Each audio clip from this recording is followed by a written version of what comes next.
the Book Baron.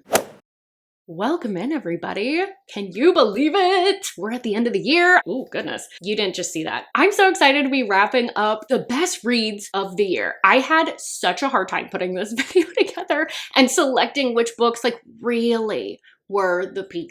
There were so many I wanted to put on this list so badly, which is such a good problem to have because I actually had kind of the opposite problem with the worst of. That one I couldn't find enough for, and this one I couldn't stop adding books that I was like, oh, and what about that one? And what about that one? And what about that one? But not everyone can make the cut. And I really feel like the list I came up with are the books that will stand the test of time for me. These will be books that I look back on with fondness still for years to come. I did make a light attempt to kind of organize these from most top favorite to the mostest top favorite. Whatever, you get it. That didn't really work out. So there's just kind of a general sort of scale, kind of. Not really though. The lack of organization is astounding. All right, with all that out of the way, let's just jump into the books, shall we? So I've been filming videos for a couple years now, and I just realized today that I put on perfume before all of them. You guys can't smell me. What am I doing? Ridiculous. All right, before I jump into the actual books on the list, I did want to give a couple shout outs. I'm not going to say too much about these books, but there's a couple books that I don't feel like are top reads, but they do still stand out in my mind for various reasons. So there's only two, so this will be quick. But the first one that I wanted to kind of give a light shout out to, Stolen by the Wolves by Lix Robinson. I really hope I said that right. Every time I say it, it seems wrong. I want to say Lynx so bad. But this is sort of a Viking fantasy. Eventually it'll be Why Choose. It's got an Omegaverse feel, but this one was one of the very few fantasies that I absolutely loved. It brought that Norse Viking mythology and combined it with a fantasy world, and it had just enough of accurate historical elements, but also some of that fantasy and commentary on history. I just absolutely adored it. And especially because I have not been loving the fantasy genre lately, this is one that really sticks out in my mind as an absolute banger. Now, the other book that I did want to give some praise, some flowers to, is a traditionally published book, Just for the Summer by Abby Jimenez. So this is one of the very few traditionally published romances that I read this year and absolutely loved. It's got great family dynamics of put up good boundaries with a toxic family member, but also all of this while falling in love and dealing with just kind of the general chaos of life. And it takes place in Minnesota, which is my home state. I have big love for my home state, even though I don't live there anymore. But I did want to give this one a little bit of praise because it was one of the very few traditionally published that I really, really loved. But you're going to hear about that one from everyone and their dog, so you don't need to also hear from me. Plus, there's other books that I want to get to. So let's get into those. So the first book on my official list is Below the Puls by C.L. Monaghan. So this is technically the third book in a Rockstar series that she's put out, and the third and fourth book are a duet about Cherry and Harlan. It's got some light MC, Rockstar, a little bit somewhere between thriller and suspense, but we have our heroine Cherry, and her life is really abruptly altered because of a car wreck that ends up claiming the life of her parents, and this just leaves her with some trauma that kind of leaves her stuck. She has survivor's guilt, so she really blames herself for what happened. It just alters the trajectory of her life, and she's stuck. She's stuck in a rut. She's stuck in the town she grew up in. Now, this is how she ends up coming into contact with Harlan Graves. So Harlan is actually a very famous rock star. He's the basis for Chasing the Storm. When he is home visiting his family and also the MC that his family is a part of, he ends up running into Cherry, and he just sees that there's something about her that's meant for more and that she's stuck. He just sees her in a way that the other people around her just aren't. He really helps to make her life a little bit more bearable. But he's a rock star, so he's got to get off on the road. He can't stay here. Cherry has a fear of abandonment, so what could possibly go wrong there? And unfortunately for Cherry, death is also going to come for her once again. When I read this book, it absolutely had me in a chokehold. There's just something about Cherry that just speaks to the deep deep, dark parts of my soul, that feeling of incomplete healing, of being stuck. I think all of us at some point have probably felt that way, figuring out how to move on, and having someone in the midst of that see Cherry through the flaws, through her kind of like temper tantrum style, like lashing out, just really see her through all of that and want more for her and want to push her. I thought that relationship was really beautiful, and it was fun to have some of those like rock star and MC elements in here as well, but they weren't like so heavy. It was more like they just happened to be a part of Harlan's life, and so therefore it was like part of the story. And I think the thing that really like spoke to me about this book in particular, Cherry was afraid to put herself out there to be vulnerable. She's kind of a black cat type. Her not wanting to be vulnerable, not ready, because she's already had so much pain in her life that she's like, I just don't want to even get my hopes up with this relationship because I just don't even want to put myself out there that much. I don't want to ask for the things that I really deep down desire. I don't want to be hurt by it when I don't get it. And I think it just had like really great PTSD and emotional trauma representation here.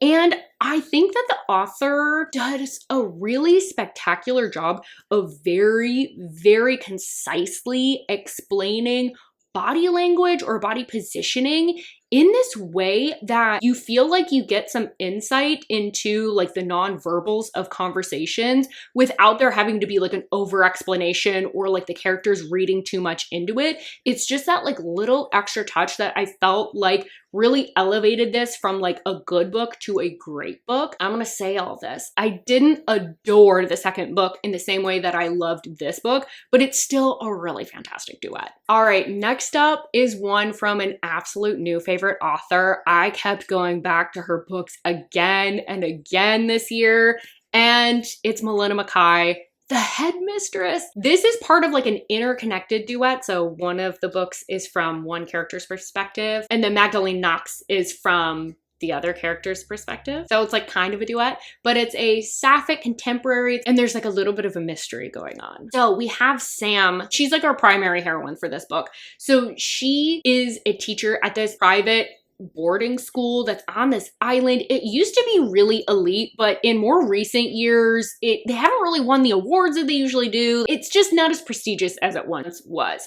So Sam ends up going to the city for a conference. It's there that she ends up meeting this woman at a bar, and the connection is immediate. And they have one steamy, fantastic night. Sam's not sticking around in the city, so she goes back to her remote island and just fantasizes about this woman. Now, as I said, things are kind of changing at their school, and because it's not as prestigious as it once was, the board of directors has very abruptly decided to pull in new leadership without really telling anybody else. They want to get back to the roots of the school with a more conservative curriculum, and in order to help them do that, they have pulled in someone that is notorious in the industry for basically destroying the schools that she goes to and rebuilding them entirely, and that is Magdalene Knox. When Magdalene ends up setting foot on campus, Sam realizes this was the woman she has been fantasizing about. And unfortunately, she is about to make Sam's life hell, because she starts by firing all the teachers. So this book was such a surprise for me. I hadn't really heard of Melina Mackay. I didn't know anything about this book going into it. I saw that the library had an audio copy, and I was like, I need something to listen to. Let's just pop this on. And I'm so happy that I did. It is single POV. A lot of romances are dual POV. I feel like single POV is so underrated. The single POV from Sam makes it so that Magdalena is so mysterious, so sensual. You're having to kind of do what you actually do when you're falling in love in relationships and you're getting to know someone. You don't have full insight into their thoughts. You don't know how they feel, and so you're trying to read between all the lines. And Magdalene is someone that has her walls up. So you're trying to look for the little nuances in how she's treating Sam and see how she's slowly melting for this woman. This book just really edges you. through the entire thing because you're getting these flashbacks to this sexy, sensual night, and yet the tension in the present timeline, completely different. You're just looking for some like little handholds, some little looks, some little touches because we have a power imbalance that's in play now too, so they really can't be together. There's a very valid reason that they can't just jump back into bed with one another. There's also this air of like mystery and kind of eeriness because you have someone is attacking Magdalene and the people around her. Bad things keep happening and you're trying to figure out who's causing this? What's their motive? This one just absolutely stands out because it had such a fantastic relationship and such a phenomenal plot as well. Next up, I have for you, Make Me Pretty by Marie Anne. So this is technically the first in the series, but I'm gonna warn you, Marie Anne is not writing at the moment. It is unclear if she will ever return to writing. So this series is unfinished at the moment. So just caution, a word of warning. It's a dark, bully high school romance. It's got foster brothers, so we got a little bit of taboo. Our first hero is Abel, and he has had such a tough life. He has grown up in the foster care system, and he has had a lot of horrible foster parents over the years. The latest family, unfortunately, has injured him so badly that he has ended up in the hospital. It's there that he ends up running into this really lovely nurse. Bad news here is that she has a son named Paris, and Paris has been relentlessly bullying Abel at school. Now not only are they at school together, they're in a home together. Neither of them are happy about this. They actively antagonize one another. But it's like the more that they're around each other, the more they recognize that maybe some of their demons are a little bit more similar than different. This one is for the people that love a toxic relationship. They love the bully part because it goes through almost the entire book. Even when they're like kind of together, it's still happening. This one is rough. And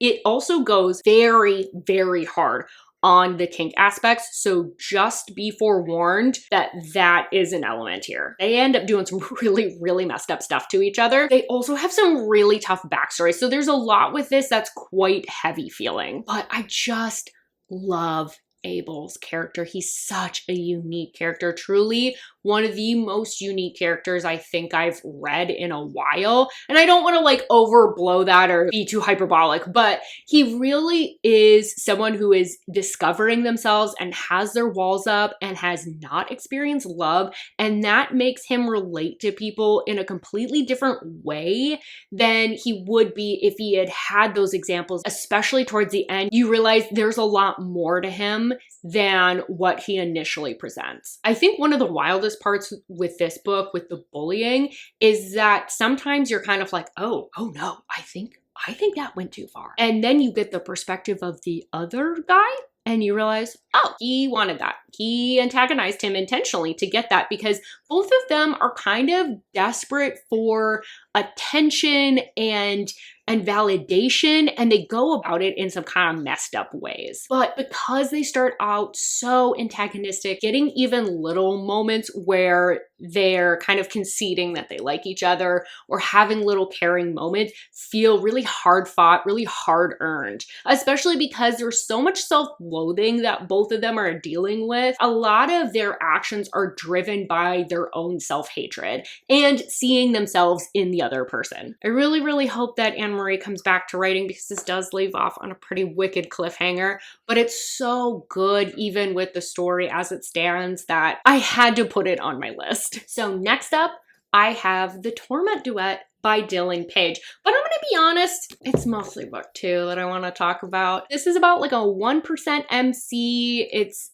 taboo, it's step sibling, and this is about Mina, who as a young child ends up losing her father. When her mother goes to start dating again, she ends up falling in love with this guy named James. He's really into motorcycles, seems like a nice guy, and they start to introduce their families. It becomes apparent to her mother very quickly as their lives are becoming more integrated that her boyfriend isn't just into motorcycles, he's part of a motorcycle club, and a dangerous one at that. She does make some attempts to escape, but unfortunately, James just loves her too much to let her go. Also does not want to let Mina go because Mina is able to tame the demons of his son Shay, who it has been lashing out in some pretty gnarly and uncontrollable ways. And as these two age, the lines start getting crossed, things start getting a little bit blurred, and Shay begins to infiltrate her life more and more, especially when tragedy strikes again. I mean, you have to read book 1 to get to book 2. Book 1 is a lot of getting the setup of what their relationship was like as children, how they got to know each other, when the lines started getting blurred,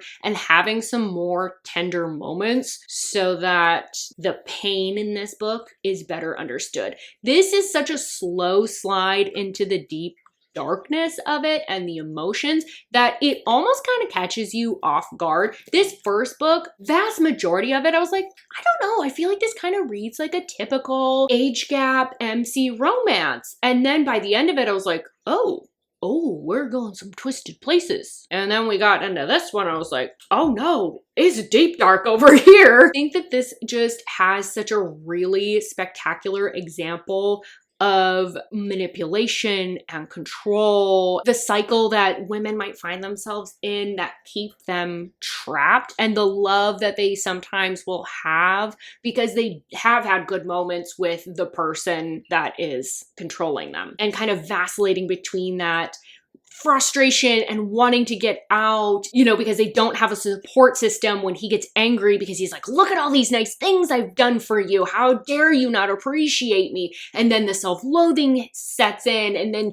she needs comfort. And so who does she have to turn to because she has no one else but Shay? Just has this sinister feel. And you don't even realize that that is what is starting to happen here. That by the time you get to here, you're like, oh no. We really have just been very slowly moving into this type of relationship. Another really effective use of single POV. You don't understand Shay's motives always. You just have his behavior and what he's saying to the heroine to kind of judge him based off of. And you don't always know what's going on with the MC. You don't always know what's going on with the broader family, or what they know or what they suspect or what they don't know or don't suspect. You don't have that insight. And I think that that was really effective and really like just helped give some extra heft to the story. I'm gonna warn you about this one. This technically has an HEA, but it's a little bit non-traditional. It's pretty heavy. Definitely triggers with like all of them, but especially this one. This one's, it's heavy emotional, but in the best way. And also,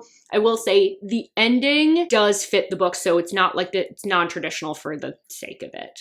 So hopefully that makes sense. All right, next up we have For the Fans by Nyla K. So this is a standalone and it's an MM. It's got step siblings. It's heavy on the enemies to lovers. And it's also got like a little bit of sports, like a little bit. Kyron is our first hero and he's sort of the golden boy. He's rich, he's popular, he plays football, but he's also kind of known for being a little type A, a little bit broody, a little bit stick up his butt. And his stepbrother is Avi. And Avi is his polar opposite in so many ways. He's artistic, he's a dreamer, kind of a hippie. They, around middle school, end up becoming stepbrothers, much to Kyron's chagrin. Avi is just trying to avoid Kyron and his temper tantrums until he can get to college and just get away from him. But they are tied together because now they are both in a little bit of a financial pickle. They are both encountering the same type of issue. They need money quick. And Avi has a plan to help them out of this situation.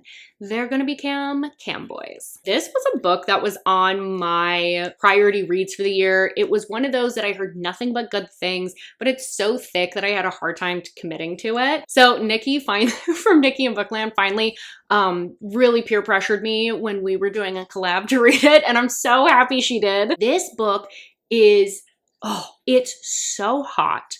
It's so sexy, and yet it has such an emotional gut punch. I think one of the things that really stands out, and Nikki Sloan is also another author that is really great about this, of using spice to drive the relationship forward and aid in character development. Spectacularly done in this, because the thing that's incredible is that the spice happens so early on, because obviously, you know, they got a little bit of a job to do, but we still get relationship development and character development. They are trying to sit in a living room together and they've been so antagonistic. They've been fighting for so long that they don't know how to just like have a conversation and sit on the couch and just like be normal people together.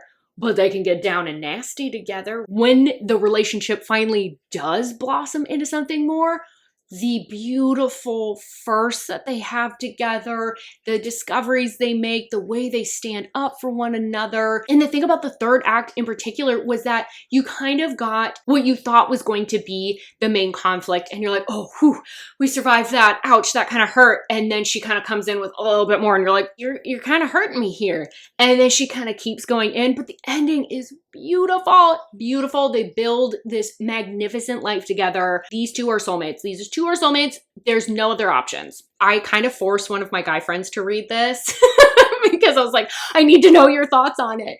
And him and I both were like, the hand-holding scene, the hand-holding scene, that's still a scene that sticks out in my mind. That first time that they hold hands, oh, magnificent. So the next book is technically a series, but I couldn't figure out how to pick one of the books. You have to read them in order, but also I wouldn't necessarily say the first book is my favorite, so I feel like I just have to kind of put the Morelli family series in its entirety as one of my top reads for this year, and that series is by Sam Mariano. So it starts with Accidental Witness. I think the core series is made up of like 6 or 7 books, I believe, and they're mafia. They're kind of more new adult. It starts with Accidental Witness. I'm going to tell you a little bit about that one because that's the first one that you have to start with, and then I'll kind of explain why I love the series so much. Our heroine in this book is Mia, and she ends up witnessing something she shouldn't have, involving a classmate of hers named Vince. There's a lot of whispers around their high school and around town about how dangerous his family is. So she's like looking over her shoulder, trying to figure out like when he's gonna come after her because she knows it's coming. This only ends up intriguing Vince. When they start getting involved, he very quickly realizes he cannot separate Mia from his family, and there's gonna be some twisted games afoot. The reason that I just absolutely love this series is that Sam Mariano does such a spectacular job of getting you invested in the characters, in the plot right away. There's something wild that happens. There's something that immediately pulls you in. And then midway through, she gives you more plot, something else going on. So there's no dull moments. There's no downtime where you kind of feel like it's filler. It's all servicing the greater plot of the book, and it keeps you on your toes. And this family is twisted. The dynamics here, it's so fun because they are so antagonistic with one another.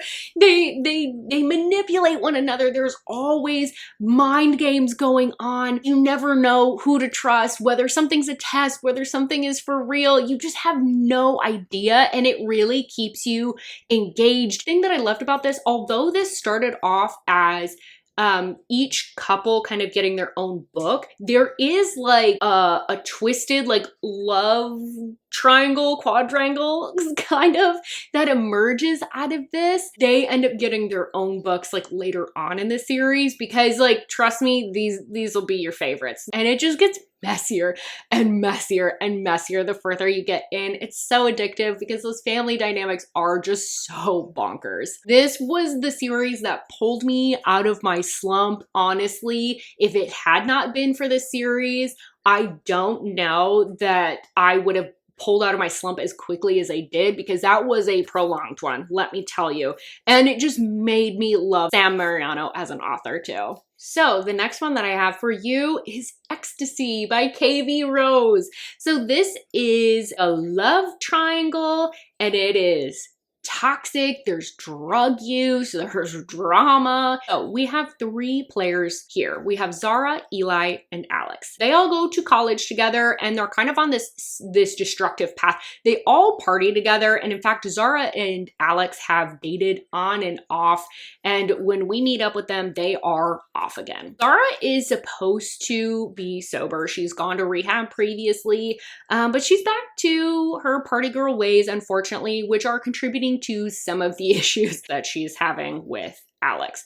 Now, Alex is not innocent in this. He's got a shady past and a horrible temper, and he's this big football player. So he's a little bit intimidating. The third player in this game is Eli, and he's a star wrestler, but he's kind of got this like dark broodiness to him. There's a lot of mystery. He's sort of the bad boy, and Eli is Alex's roommate. They end up at a party together and things start going down, and it is chaos. It is drama, it is destruction, and it is oh so many drugs. This is one of those books where I think about these characters and certain scenes from it on a regular basis. There is so much to this book that just isn't captured in the synopsis at all. There is sort of this like incident that happens at the party that is like looming over everybody's heads in the midst of them having all these issues. So it sort of compounds those like pre-existing challenges that they were having, those pre-existing issues. But those first few chapters absolutely hook you. I started reading this on a plane. Don't recommend that. Not at all. I was in a middle seat. This is not airplane material, let alone middle seat material. Have 2 feet firmly on the ground when you are reading this. It was so intense. I almost DNF'd it, and I'm so happy I pushed through, because this is one of those books where everyone sort of sucks, but you're also sort of rooting for everybody because you kind of get their messiness. You kind of get where they're coming from, and you just want to see them get to a better place and turn out okay, even though they're all a little bit questionable. And I think Zara in particular, watching her self-destruct in this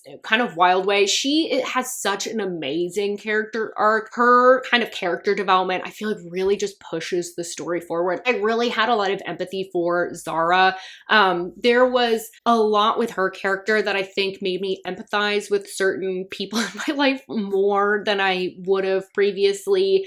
Just watching her really struggle with where she's at in life and wanting something different, but doing it in a way that like lashes out, that's messy, that's toxic, and then her eventually getting to like a better space. So this is definitely one that's like way more character driven. There's almost no plot, so it's really hard to kind of talk about it, but it really is just one of those that I think about just on a regular basis. This list would not be complete without a book from my girl Elle Mitchell. She is truly one of my favorite authors at this point. Like, I discovered her this year and I cannot stop reading her books. I really struggled. I just got done reading The Gods of Tomorrow duet, and especially that first book, Pretty Poisoned, really had me in a chokehold. I really loved that. I have a deep love for Carved in Scars because it's the first one that I read of hers. But I think that the book I have to put on here, because I could put all of them on here, honestly, A Little Unstable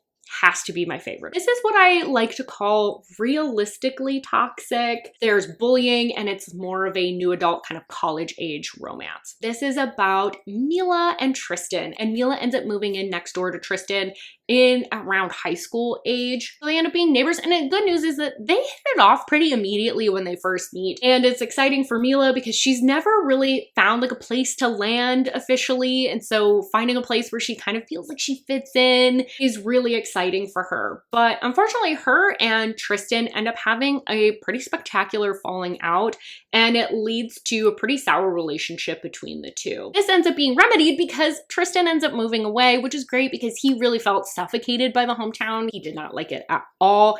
And it's great for Mila because she's finally free of Tristan and can just like live her life. Fate has decided to throw them together again because they end up at the same college. And not only in the same college, but the same class. Not only in the same class, but they end up as lab partners because their last names land next to each other in the alphabet. This just leads to a lot of explosive tempers, a lot of unresolved feelings, a lot of frustration that all ends up coming to the surface once again. Out of Elle Mitchell's backlist, I would say that this leans a little less dark and a little bit more like hard-hitting feeling. It's very heavy on the emotional aspects. The thing that I loved about this is that the mental health rep in this book was done so well. Tristan has a diagnosis that I am very familiar with. One of my loved ones has the same diagnosis. And from the first times that I was being introduced to Tristan, I could tell what the diagnosis was because it was like, oh my God, that's so-and-so. That's so wild. I knew right away based on some of the descriptions because this is exactly how my loved one acts as well. And so seeing that and also seeing that person be happy would just like really kind of got me in my feels. I also really liked just Mila's story because she is just trying to find a way to fit in, and she's kind of feels like a little bit out of place. She's not quite one of the cool girls. She's not quite one of the people that's got money, and she's just like struggling her way through. Just watching her like fight for the life that she wants. And the thing that I loved about the bullying aspect is instead of it being treated like, oh, teehee, he's just doing that because he likes you, his own friends call him out for it. And I loved that. Elle Mitchell always includes like a little element of that. Characters oftentimes in books do things that are shitty and unfair, and it never kind of gets called out. It gets called out in this book, and it's not even by the heroine calling out the hero. His own friends are like, hey, you're acting like a piece of shit, and I need you to get it together because she doesn't deserve this. Oh, love it. Also, the dual timeline in this was perfectly executed. I rarely like dual timeline, but I love it when Elle Mitchell does it. She's never switching right as you're like, ooh, now it's getting good finally, and then you get like the switch. It always happens at these very natural points and delivers information perfectly when you need it without it feeling like, okay, so I need to catch you up on this little thing so that you understand this scene. There's something about how she has that timed that feels so natural, flows so well. I'm just burning through this woman's backlist. I'm fangirling so hard over this woman. I love everything she writes. She made me like a small town romance. And to top everything off, this is set in Washington, which is where I live currently, so I absolutely loved that. I was familiar with some of the references that she was making, which just made me happy. All right. The last one, because my battery is about to die at any second here, so we got to get going. Counts of 8 by Bryn Ford. So this is the first in a proper series, and honestly, this whole series deserves to be on here, deserves to be my top read of the year. It's Captor Captive. It's kind of got this like, I don't want to call it mafia. It's kind of organized crime family, and it is definitely dark. This is another one, definitely check the triggers. This series is about Anya, and she is a ballerina, and she has been serving the 4 families. So she was abducted sometime in her 20s, and she has been forced to serve as a talent slave, dancing at these quarterly meetings for these 4 organized crime families. They have this like sort of alliance, so they have these like business meetings, and she serves as the entertainment. Now they do bring in male dance partners for her, but none of them really live up to her talent or perform in the same way. Unfortunately has gone through several of them, so she just can't get attached. And honestly, at this point, she's given up. She's been held captive for years. She just doesn't really foresee herself getting out at this point. That is until they end up bringing her a new dance partner, Ezra. Now, Ezra's very different because they didn't bring her another ballet dancer. He does contemporary. So she not only has to train him and get him to behave just generally, but also has to train him on ballet as well. So she really has her work cut out for her, and she needs him to behave because if he doesn't behave, she gets punished. Now, Ezra ends up being really difficult to train. He is not breaking. He doesn't want to break. In fact, he's starting to instill this spark for life in her that she has not felt in a really long time. And it is through that he starts realizing that there's more to her. She comes across very like gruff and brutal in her attempts to train, and he realizes this is self-preservation, but he slowly starts breaking down those walls. But with this house and in this world, forming bonds is so incredibly dangerous because they can be the very thing that bring you down. This series, this book, I don't even know how to start talking about it. And my deep, deep love for this series, it's so dark, it's so brutal, and yet there is this beautiful, amazing love that comes out of it. And the thing that I love about the setup of this is that you realize that they would have loved each other even if they hadn't been in these circumstances, because there was other opportunities for Ezra to find someone or to maybe fall in love with another person. And the same thing for Anya, but these two are just meant for one another. And they just happen to find each other in the most horrific circumstances. Watching them bond and try and figure out, how do we survive this together? And kind of moving between these desperate, fleeting moments of like, maybe it's worth it now to try and be together because we don't know if we get tomorrow. And then also, we need to follow the rules and we need to behave in order to not be punished, and we need to just save ourselves in this very moment. Both of them really see the strength in the other person and are aware of how this captivity is impacting the other person, almost more so than they're aware of how it's impacting them. I think that's really realistic, right? Like, it's so easy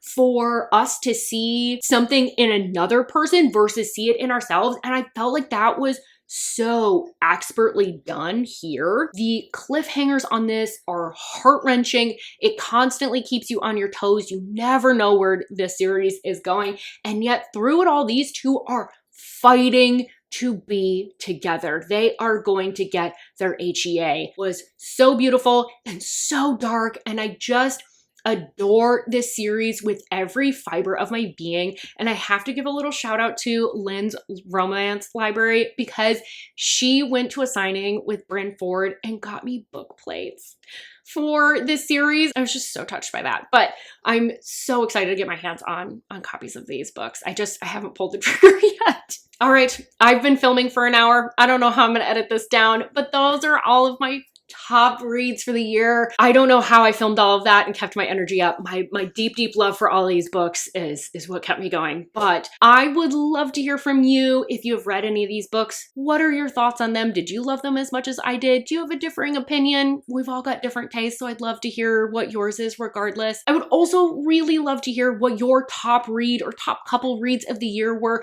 What are the things that you think everyone should be having on their TBR? Let me know. I want to put them on my TBR. I want to know what you loved about them. With all of that, thank you so much for being here and spending part of your day with me.